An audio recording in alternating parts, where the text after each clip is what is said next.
Ayan si Tidi, sarap ng tulog oh. Yan yung aming alagang aso guys na kasama naming lumipat dito sa bahay. Alaga yan siya ng aking anak, binigay ng boss niya. So, ang swerte nga ng anak ko kasi dapat pag binili yan, nasa 18K daw ata yan. Kaso nga lang, binigay lang daw yan ng boss ng anak ko. Kasi papaalagaan sa kanya. Kaso yung dumating yan sa kanya guys, ang istorya ng buhay niya, nagka-parvo siya. Pero yung mga panahon na nagka-parvo yung aso na yan, nasa probinsya kami nung anak kong lalaki at yung anak ko lang babae at saka yung kaibigan niya ang nag-aalaga niyan. Tas ayan oh, buti nga yun guys, nakasurvive siya. At saka ngayon, masigla na siya, napakakulit at paborito niya maglaro ng yelo. Gustong gusto niya yung yellow, dinadala niya dyan sa coolpad niya.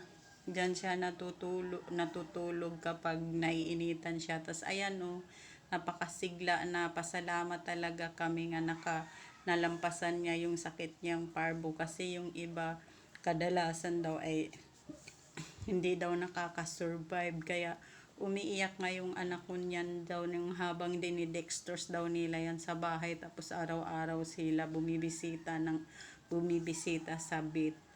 Tapos nung pinatanggalan na niya ng ng dextrose, kinakausap niya lagi yan at binilhan niya ng Cerelac at pinagtitimplahan niya ng Cerelac. Tapos ano sinisirins niya at saka kinakausap niya na kainin at wag isukaw at lunukin niya para makasurvive siya. Kasi malulungkot yung anak ko kapag di siya makasurvive. Tapos ayan ang kulit niya, minsan nagtatago oh. Tinataguan ako lagi niyan at saka pagka wala siyang ginagawa, nakaupo lang. Tapos ayan, pagka gusto naman niyang makipaglaro, napaka-hyper, nangangangkat siya ng yung parang kurot lang at hihilain ka niya at makikipagtakbuhan talaga siya.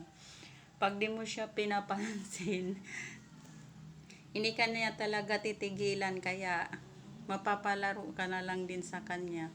Nakakapagpaalis din siya ng stress sa amin guys.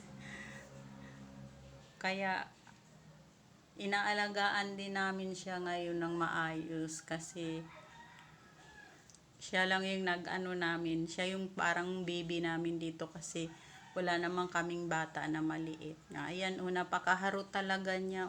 Takbo ng takbo, tahol ng tahol, tapos nag-aaya talaga ng laro. Tapos napakakulit talaga niya.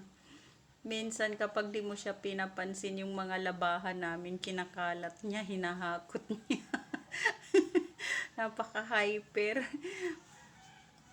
Kahit pinapapagalitan mo, pero pagka pinagalitan naman siya, nakikinig lang naman siya. Tapos yun nga lang, pag di mo siya pinapansin, talagang gumagawa siya ng mga dahilan para mapansin siya. Pero pagka wala naman siyang ginagawa ganyan, uupo lang yan siya pag alam niyang busy at saka napagod na siya. Yan, magaganyan-ganyan lang yan siya dyan. Dyan siya umuupo guys kasi open space kasi yan dyan. Kaya medyo malamig.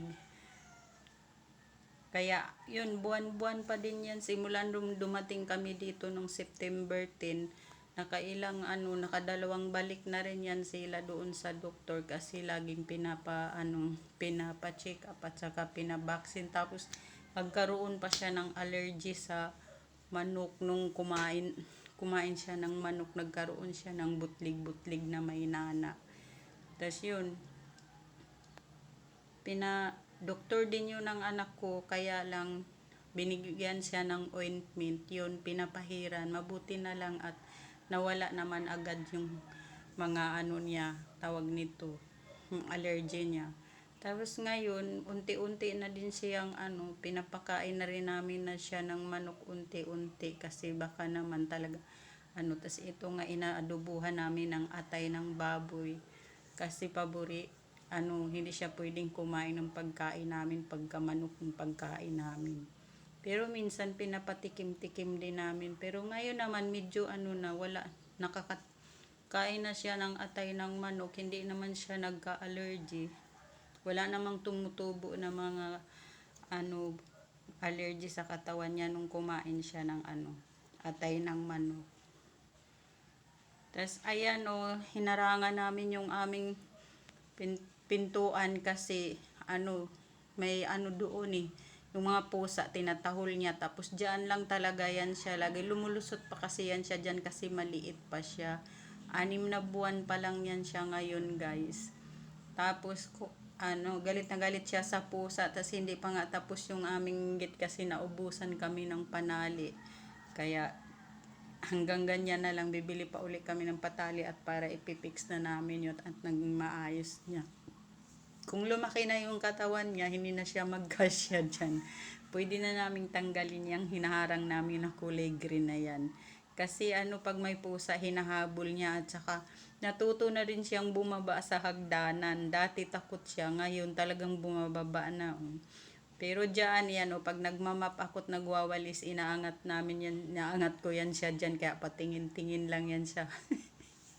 Saka ko ibababa pagka natapos na ako magmap kasi palakad-lakad kasi habang basa yung sahig namin. Tas pag ibababa ko naman na yan siya diyan, tuwan-tuwa naman na siya. Hindi naman siya tumatalon kasi mataas niya, alam niya na hindi niya kaya.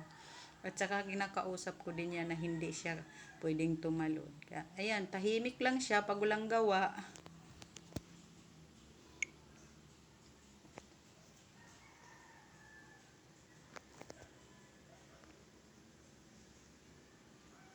Tapos,